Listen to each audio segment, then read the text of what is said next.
while on the job. Stick around for that. Meanwhile, the Senate could vote today on a $1 billion effort to fight the Zika virus. There are growing fears of an outbreak, especially as summer and thus mosquito season draws nearer.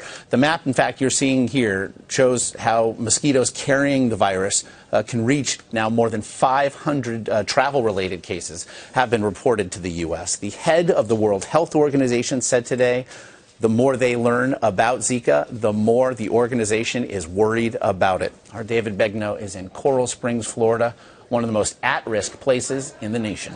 When it rains, that fills up, mosquitoes grow, and 4 or 5 days from now, the adults will be flying around. On the U.S. mainland, Florida is the front line in the Zika fight.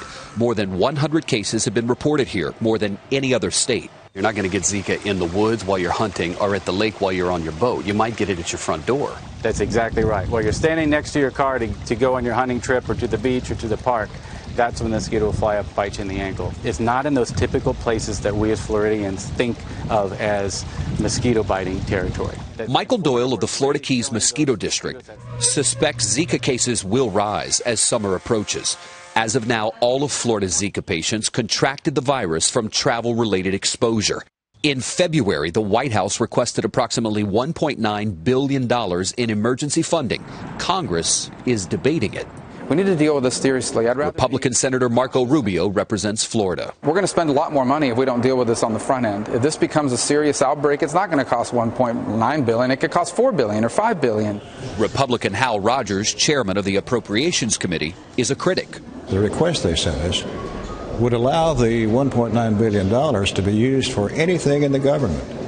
It's almost like a slush fund. Mosquitoes don't know whether their target is a Democrat or a Republican.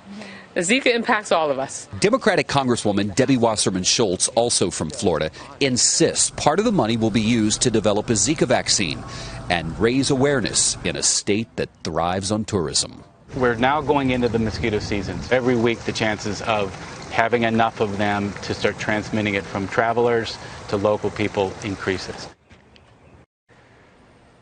Here in South Florida in Broward County, I want to show you what they're saying is the most effective tool that they have. It is decidedly low-tech. It looks elementary, but it is effective. Check this out. This cooler that you'd go to the beach with, Josh, they're packing it with dry ice. The dry ice emits CO2. Here's how it works. The CO2 flows through this tube, and it comes out of these vents right here. Mosquitoes love CO2. We've got CO2. It's why they love to bite us. So the mosquitoes fly toward this cheap-looking contraption, and right inside here, the top closes, they're caught, they end up dead. Again, it seems basic. You're probably thinking, really, that's the best we've got to fight Zika? As of now, with no vaccine and nothing else on the horizon, this is what they're using. I think it costs about $200 in total. They only have 8 of these right now in Broward County, and there's about 2 million people in Broward. They're hoping to have a couple hundred.